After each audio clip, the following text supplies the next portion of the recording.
एक खबर European union की काउंसिल ऑफ यूरोपियन यूनियन जो है उसकी प्रेसिडेंसी आ गई है फ्रांस के पास। एक बड़ी और अहम खबर ये है कि भारत ने फ्रांस को ये कहा है कि पाकिस्तान को ईयू की जानिब से जो हथियार मुहैया किए जाते हैं, हथियार प्रोवाइड किए जाते हैं, उन पर बैन लगा दिया जाए और मुकम्मल तौर पर बैन लगा दिया जाए। भारत ने अप्रोच किया फ्रांस को, क्योंकि फ्रांस से ये असला खरीदती हैं, राफेल तैयारे खरीदते हैं, तो फ्रांस पर इनका असर रसूख है कि आप एक करारदाद लेके आए, आप वो पाकिस्तान को असला न दें। अब ये कहानी बहुत सादा है, लेकिन इससे हासिल होने वाला सबक बहुत गहरा है। कि भारत ने ये कदम इसलिए उठाया है कि ये एक बहुत ही गोल्डन चांस इंडिया के लिए इसलिए था क्योंकि फ्रांस को अभी ही 14 ईयर्स में फर्स्ट टाइम ईयू काउंसिल की प्रेसिडेंसी मिली है। फ्रांस जो है वो 14 ईयर्स में फर्स्ट टाइम ईयू काउंसिल का प्रेसिडेंट बना है। अब उसके पास बहुत से ऐसे राइट्स होंगे जिनको वो इस्तेमाल करते हुए बहुत कुछ कर सकता है। फ्रांस हेड करेगा और फ्रांस ही आगे मैनेजमेंट करेगा, पॉलिसीज चलाएगा, और क्योंकि वो समझता है कि पाकिस्तान को सर्कल करें। फिर भी एक लम्हे के लिए जरा रुक कर दोबारा सोचिए कि कहीं ये मसला हम सबका तो नहीं है, हम सब तो खतरे में नहीं है। नमस्ते दोस्तों, जय हिंद। हिंदुस्तान स्पेशल में आपका स्वागत है। दोस्तों, आपको पता ही है दोस्तों, यूरोपियन यूनियन की अध्यक्षता फ्रांस को मिल गई है। भारत ने फ्रांस के यूरोपियन यूनियन की अध्यक्षता मिलते ही उसके सामने पाकिस्तान को लेकर प्रस्ताव रख दिया है।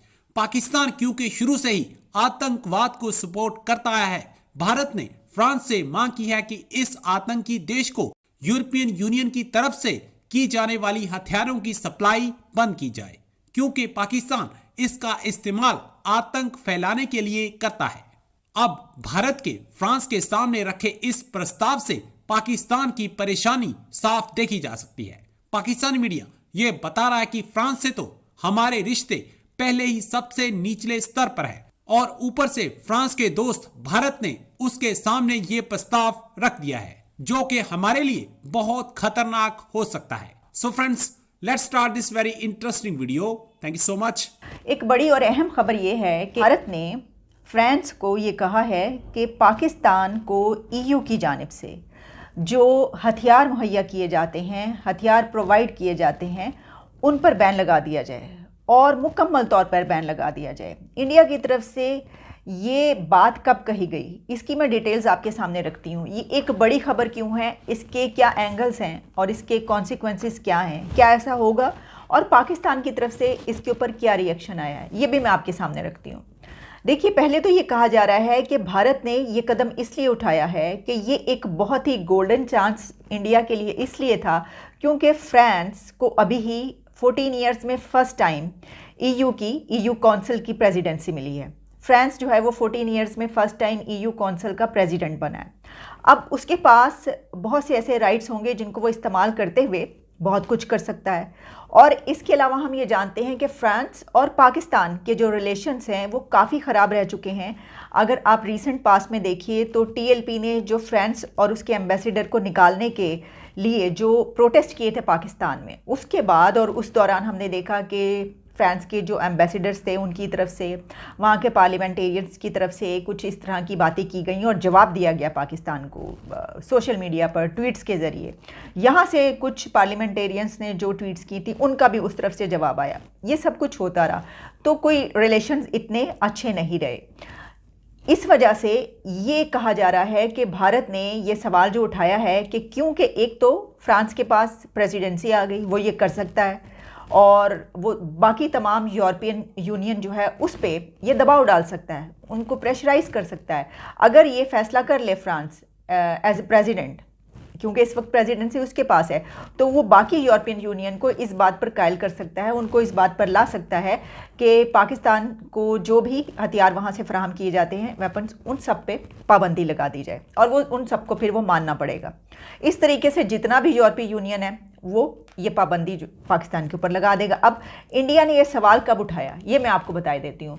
ये टॉक्स हुई थी, आप कह लीजिए कि डिफेंस मिनिस्टर लेवल टॉक्स थी ये, जिसमें कि इंडिया के डिफेंस मिनिस्टर राजनाथ सिंह ने फ्रांस के डिफेंस मिनिस्टर के सामने ये बात रखी थी और उनको ये कहा था कि ये बात होनी चाहिए। और ये लास्ट मंथ की बात है, यानी ये कि दिसंबर में ये टॉक्स हुई थी और उस दौरान भारत ने ये सवाल फ्रांस के सामने रखा था और उन टॉक्स के दौरान ये एक पॉइंट भी डिस्कस हुआ था कि वो ये चाहता है भारत कि ये पाबंदी लगाई जाए। अब जो इंडिया ने जो रीजंस रखी हैं, जो लॉजिक अपना वहाँ पर बयान किया है और जो बताया है कि किस वजह से वो ये चाहता है, वैसे तो हम उसको बहुत मरतबा डिस्कस कर चुके हैं, लेकिन एक मरतबा फिर हम उसको डिस्कस के लेते हैं कि इस मरतबा भी भारत का वहाँ पर कहना ये था और ये कहना है कि इंडिया ये इसलिए चाहता है क्योंकि इंडिया ख़ास तौर पर जम्मू और कश्मीर की बात की गई है भारत की तरफ से कि वहाँ पर जो दहशतगर्दी होती है उसके ऊपर भारत ने एक मरतबा फिर पाकिस्तान पर ये इल्ज़ाम लगाया कि क्योंकि पाकिस्तान से वहाँ पर दहशतगर्दी की जाती है।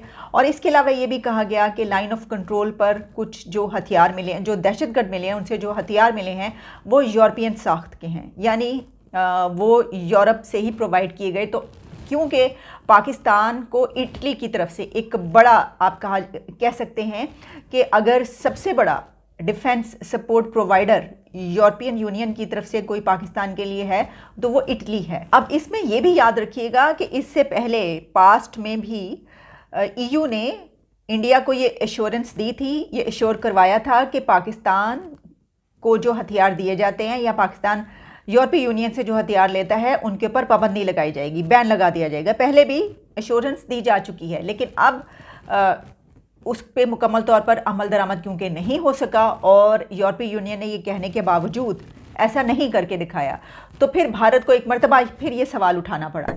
ऐसे में भारत ने अप्रोच किया फ्रांस को, क्योंकि फ्रांस से ये असला खरीदती हैं, राफेल तैयारे खरीदते हैं, तो फ्रांस पर इनका असर रसूख है कि आप एक करारदाद लेके आए, आप यूरोप को रोकें, यूरोपीय ममालिक को रोकें। एक तो वो पाकिस्तान के साथ ताल्लुकात कम करें, दूसरा वो पाकिस्तान को असला ना दें, पाकिस्तान को वेपन्स ना दें। ये फ्रांस की ड्यूटी लगाई गई है, फ्रांस से रिक्वेस्ट की गई है भारत की जानब से कि पाकिस्तान को असला ना दें। एक खबर जो बड़ी सारी बड़ी खबरों के बीच में दब गई थी वो ये है कि यूरोपियन यूनियन की काउंसिल ऑफ यूरोपियन यूनियन जो है उसकी प्रेसिडेंसी आ गई है फ्रांस के पास। फ्रांस के पास आई, उसके बाद अब आगे अगले 6 महीने यूरोपियन यूनियन का जो काउंसिल है उसको फ्रांस हेड करेगा और फ्रांस ही आगे मैनेजमेंट करेगा, पॉलिसीज चलाएगा। इनफैक्ट इंडिया ने फ्रांस से बात भी की और बोला कि भाई अब आप प्रेसिडेंसी में हैं, अगले 6 महीने तक आपके कंट्रोल में है सब कुछ। तो कोशिश ये की जाए कि कोई sensitive technology, European technology Pakistan को ना ट्रांसफ़र हो और पाकिस्तान से ये ट्रांसफ़र हो सकती है चाइना की ओर। तो ये बात तब भी हुई थी जब फ्रांस की डिफेंस मिनिस्टर फ्लोरेंस पार्ले यहाँ आई थी, तब भी हमारे डिफेंस मिनिस्टर राजनाथ सिंह जी ने ये बात बताई थी कि देखिए जो फॉरेन ओरिजिन के वेपन्स हैं जो कि पाकिस्तानी आर्मी खरीदती है वो हमारे across the line of border आ जाते हैं और उनको वो हम रिकवर करते हैं। तो ये आतंकवाद में लिप्त देश है और यहाँ पे आतंकवादियों को सपोर्ट करता है। आपके वेपन्स आतंक की ओर ना जाएं।